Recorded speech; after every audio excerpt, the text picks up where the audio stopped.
देखेंगे demon slayer season 3 के episode number 4 को। अगर आपने इसके पिछले एपिसोड्स को अब तक नहीं देखा है तो पहले उन्हें जरूर देख लीजिए। तो चलिए जानते हैं आगे की कहानी को बिना किसी देरी के एपिसोड नंबर 4 के साथ, जिसका नाम है थैंक यू तोकीतो। तो अब तक हमने देखा कि हनटेंगू और ग्योको स्वर्डस्मिथ विलेज पर हमला कर देते हैं। इनमें हनटेंगू की पावर्स ये है कि जब भी उसकी कोई गर्दन काटता है उसके शरीर के 2 हिस्से यानी क्लोन्स बन जाते हैं और ये क्लोन्स हनटेंगू की मेन बॉडी से ज्यादा पावरफुल होते हैं और अब तक उसके 4 क्लोन्स बन चुके थे। खैर, इसके बाद हम मुइचिरो को देखते हैं जो कि वापस विलेज की तरफ जा रहा था। रास्ते में वो देखता है कि एक फिश डीमन उस बच्चे कोतेत्सु पर अटैक कर रहा है। शुरू में तो मुइचिरो उसकी जान नहीं बचाता क्योंकि उसे वो इम्पोर्टेंट नहीं लगता है, लेकिन फिर उसे तांजीरो की बात याद आ जाती है कि जब हम किसी की मदद करते हैं तो बाद में हमारी मदद भी होती है। ये याद करके मुइचिरो कोतेत्सु को बचा लेता है और फिर तलवार से उस फिश डीमन की गर्दन काट देता है, लेकिन देखते ही देखते उस डीमन की गर्दन वापस उग जाती है।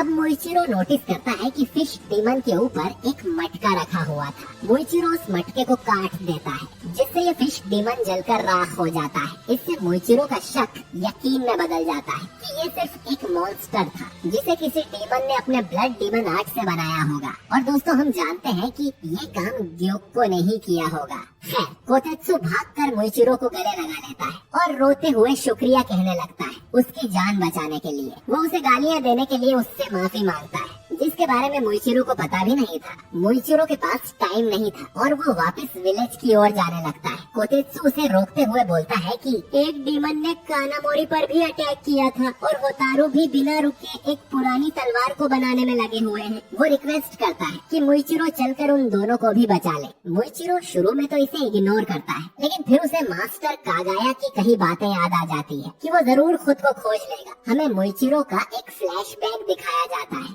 जब वो डीमन अटैक से घायल हो गया था और मास्टर अपनी वाइफ के साथ उससे मिलने आए थे। मास्टर कहते हैं कि तुम अभी सिर्फ जिंदा रहने पर फोकस करो, तुम्हारी खोई हुई यादें तुम्हारे पास वापस जरूर लौट आएंगी। वो उसे हर काम को महत्व देने की भी सलाह देते हैं क्योंकि छोटी छोटी घटनाओं से भी उसकी मेमोरी ट्रिगर हो सकती है और फिर उसके माइंड में जो कोहरा है वो साफ हो जाएगा। अब कागाया की बात मानते हुए मुइचिरो बाकी लोगों की मदद को भी तैयार हो जाता है और कोतेत्सु को अपने कंधों पर उठाकर होतारू के घर की तरफ भागने लगता है। मुइचिरो मन में सोचता है कि क्या वो सही कर रहा है क्योंकि इस चक्कर में वो विलेज को प्रोटेक्ट नहीं कर सकेगा। फिर मुइचिरो कहता है कि मैं ये जरूर करूँगा क्योंकि मैं मिस्टर हाशिरा मुइचिरो तोकीतो हूँ।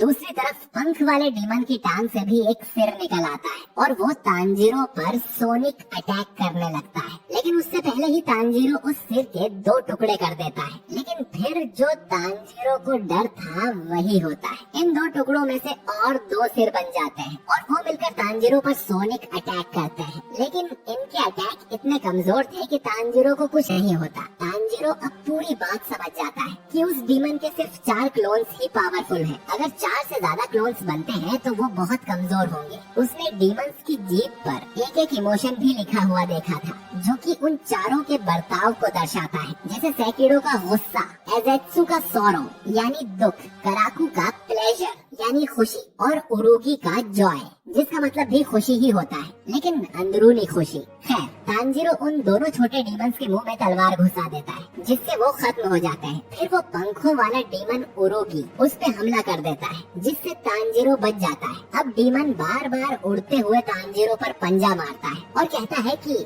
मेरे पंजे इतने नुकीले हैं कि हीरे को भी काट दे। तांजीरो के पूरे शरीर पर कट्स लग गए थे और वो घायल हो जाता है। अब डीमन जब वापस उस पे अटैक करने आता है तो तांजीरो अपनी तलवार से उसके सिर के 2 टुकड़े कर देता है जो कि वापस जुड़ जाते हैं, लेकिन इससे वो स्लो हो गया था तो तांजीरो अटैक करने उसके पास आता है। डीमन उस पे सोनिक अटैक करने की कोशिश करता है, लेकिन उससे पहले ही तांजीरो अपनी तलवार से डीमन के सिर के टुकड़े कर देता है। डीमन अब जमीन पे गिर जाता है, लेकिन वो अगले ही पल पूरी तरह से ठीक होकर वापस उड़ने लगता है। अब तांजीरो नेजुको और गेन्या से जिंदा रहने को कहता है क्योंकि वो उनकी मदद करने उनके पास नहीं आ सकता। इधर नेजुको को कराकू ने पकड़ा हुआ था, वहीं गेन्या के सीने में भाला फंसा हुआ था, लेकिन फिर भी वो जिंदा था। सेकिडो गुस्से में कहता है जल्दी से इस लड़के के टुकड़े कर दो।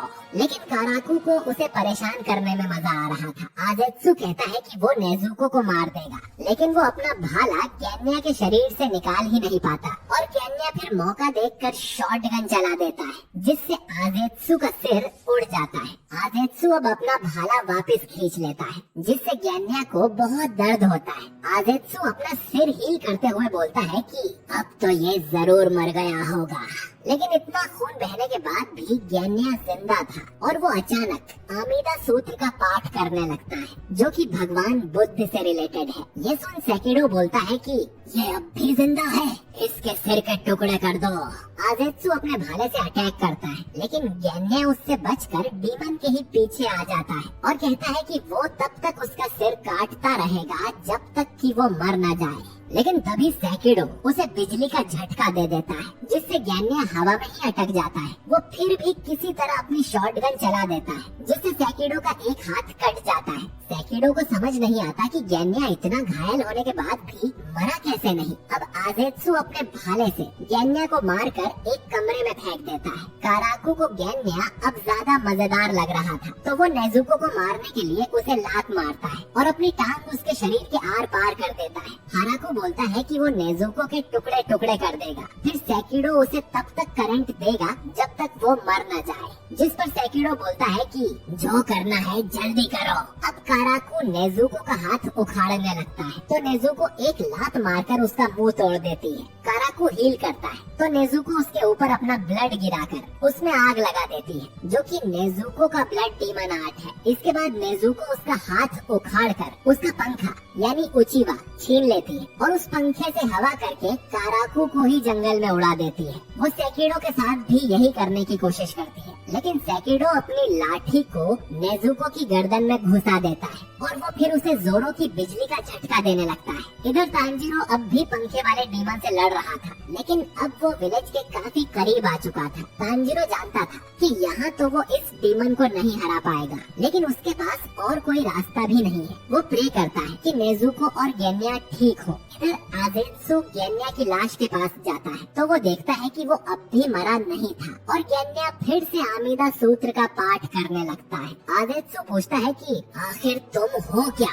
जिस पर गेन्या हंसते हुए बोलता है मैं तुम्हारी मौत हूँ गेन्या शिनाजुगावा। इतना कहकर गेन्या खड़ा हो जाता है। इधर तांजीरो डिसाइड करता है कि नेजुको और गेन्या तक पहुंचने के लिए वो इसी डीमन का इस्तेमाल करेगा। अब तांजीरो उस बिल्डिंग की ओर भागने लगता है। डीमन को लगता है कि वो उससे डर कर भाग रहा है और जैसे ही वो उसे अपना पंजा मारने नीचे आता है, तांजीरो उसे डॉज कर देता है और फिर उसकी टांग और मुंह में अपनी तलवार घुसा देता है। हालांकि डीमन अब भी तांजीरो की पीठ में अपना पंजा मार देता है। तांजीरो अब उस डीमन के साथ उड़ते हुए ही विलेज की ओर जाने लगता है। उसे ये भी पता चल गया था कि डीमन बहुत हल्का है, वरना इतने बड़े पंखों से ये उड़ नहीं पाता। अब तांजीरो इस डीमन के साथ उड़ते हुए सीधा उसी बिल्डिंग से टकराता है और अंदर जाकर देखता है कि सेकिडो नेजुको को करंट दे रहा था। सेकिडो ये देखकर गुस्सा हो जाता है कि उसके डीमंस मार खा रहे हैं। तांजीरो सेकिडो पर अटैक करने आता है, तो सेकिडो अपने हाथ से